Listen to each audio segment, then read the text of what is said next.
Hello, and welcome to the Totally Clinical podcast, brought to you by Teckro. Totally Clinical is a deep dive into the freshest trends, big-time challenges, and most excellent triumphs of clinical trials. I'm Hannah, your host. Join me as I chat with industry experts, trailblazers, thought leaders, and most importantly, the people benefiting from clinical research. So tune in, settle back, and don't touch that dial. It's time to get totally clinical.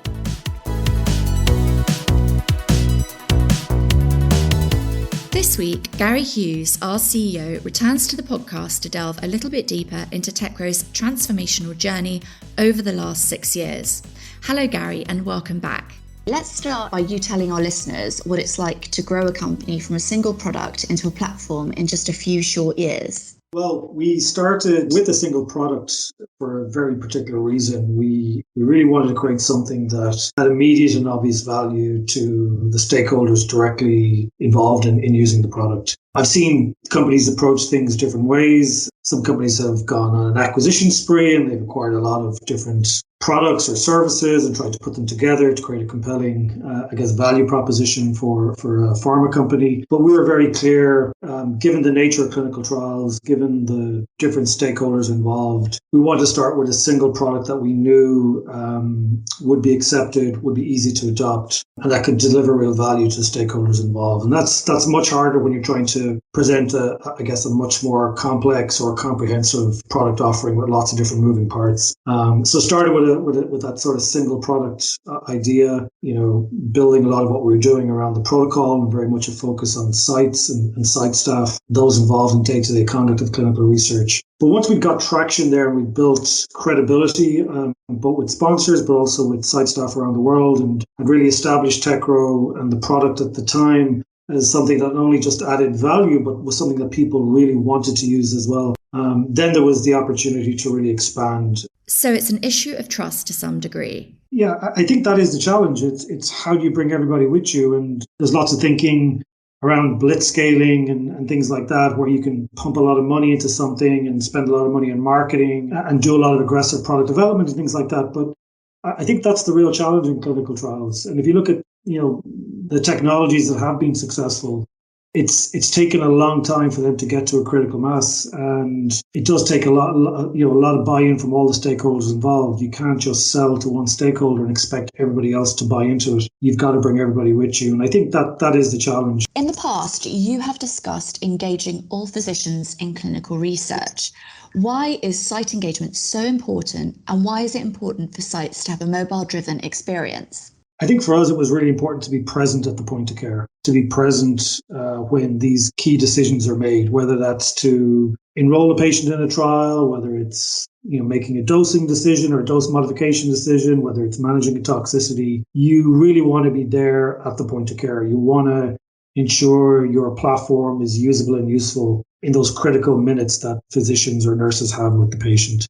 So mobile first for us is really important. It's really being in the pocket of every member of the site team, but also right across all the stakeholders involved in the clinical trial, whether you're a CRA, whether you're a medical monitor, whether you're a member of the study team. I've heard you talk about network effects when it comes to Teckro.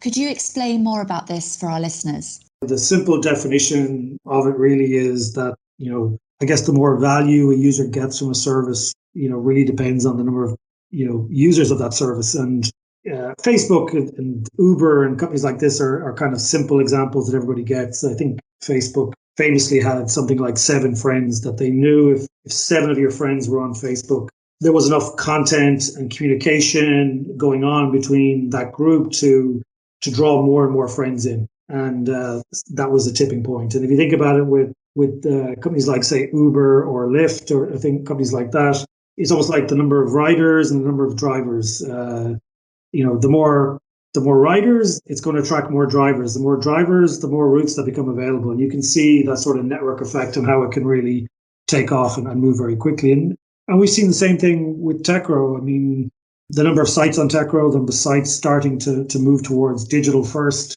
in terms of their interactions with the trial and having a digital interface for most of their interactions with the trial. That's attracting more and more sponsors. More and more sponsors is feeding more and more sites, and you start to see how it works very, very well. So it's an interesting phenomenon to see it in action when it works, but it's obviously a very positive outcome when you do start to reach that sort of critical mass and those tipping points where you do have enough users and enough of that momentum to drive those network effects. Decentralized clinical trials continue to capture coverage in the clinical trial space. Are they a fad or are they here to stay? And how does Teckro work in the decentralized clinical trials model? I definitely don't think it's a fad. And you can see sort of the value from a patient perspective as to why decentralization is a good direction to go in. The real question is, how much can technology stand up on its own to deliver a decentralized experience versus relying heavily on services to make it happen? And can some of what we're seeing today really happen at scale? Can you manage a 300-400 patient study across 20 countries in a truly decentralized setting? And not just one, but look at the tens of thousands of clinical trials that are working today. I think there are also a lot of question marks over what the future of the technology will be like. Things like eCOA and eConsent and even what we call telehealth, but is really, video conferencing capability. The constituent parts of most of these technology offerings have been around for a long, long time. We were working on eConsent solutions in our previous company, over 10 years ago.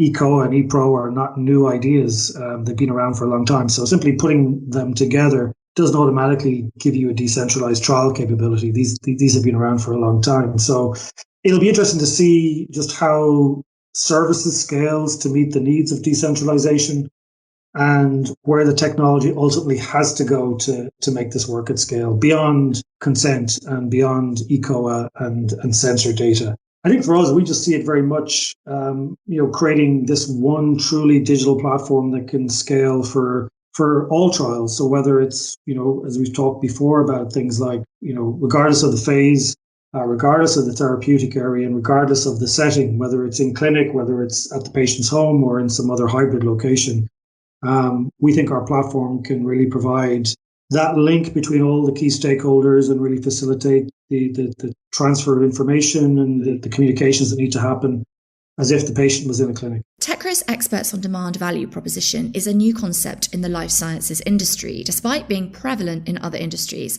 from business consulting to finance. Why is this idea important for our industry? It really comes down to time with the patient. And again, that really doesn't matter, again, where the setting is, whether it's in clinic or whether it's remote or at the patient's home or wherever the case might be. We're still dealing with minutes and seconds to make the right decision. And particularly if you look at some of the drugs that are being developed, people talk a lot about precision medicines and trying to find certain patient populations, which is getting harder and harder to do for some of these drugs. But also just the nature of these drugs, can be quite powerful. Significant side effects and toxicities, which need to be managed according to the protocol. And you just don't want to leave anything to chance. You really want to ensure that whatever the question is, and we've always believed that in Teckro, that in clinical trials, everything starts with a question. Whatever that question is, it just doesn't go unanswered. You're always trying to present the nurse, the physician, the sub-investigator or principal investigator, the CRA, the medical monitor, whoever it might be. You want to ensure that people have access to the most up-to-date information. You want to ensure you're able to connect these experts in seconds when the patient is present, when a decision needs to be made. And when you look at the failure rate, if you like, in clinical trials, the time and the expense it takes to bring a drug through the clinical trial process, the kind of very, very high failure rate, in terms of the number of drugs that actually make it through. You really look at things like minutes and seconds and access to experts as being a critical piece that we may have overlooked for far too long. And that's really what we want to try and facilitate with Teckro. Immediate access to the protocol, immediate answers in seconds from available documentation, but also immediate access to experts who can answer your question in real time and do that in a way that gives complete oversight and transparency to the sponsor companies. And we think experts on demand is a natural extension of what the Teckro proposition has been. To us, it's just vitally important to the success of any trial, and also to the safety of any trial. So really important for the industry, and glad that we're able to bring something like this to our customers and to our partners as well. And finally, 6 years is a great milestone for Teckro. What's next when you look on the horizon? Yeah, well, I think we're going to continue the journey we've been on, and we're always looking for areas to, I guess, streamline, simplify, modernize clinical research. We know, talking to our customers, they want fewer and fewer vendors. They want less and less point solutions. We think we've built a unique digital infrastructure that really does connect every stakeholder. It really does accelerate the pace of clinical research. That really does bring greater transparency and oversight to clinical trial processes. And a lot of what's been offline to sponsor companies and to sites for many, many years is now truly digital and truly transparent via Teckro. And we're going to continue on that journey. And the ultimate goal is just really, how do you engage every physician in clinical research? And we'll never stop until we answer that question. So it's very much a case of business as usual, and just keep pushing and pushing until we feel we're making the impact we know we can make as a company. And whether it's another 6 years or another 60 years, who knows? But we're excited by the work we're doing. We're enjoying the work. We're very engaged with what we're doing and with our customers, and most importantly with the sites. And we'll continue to do that work for as long as it takes.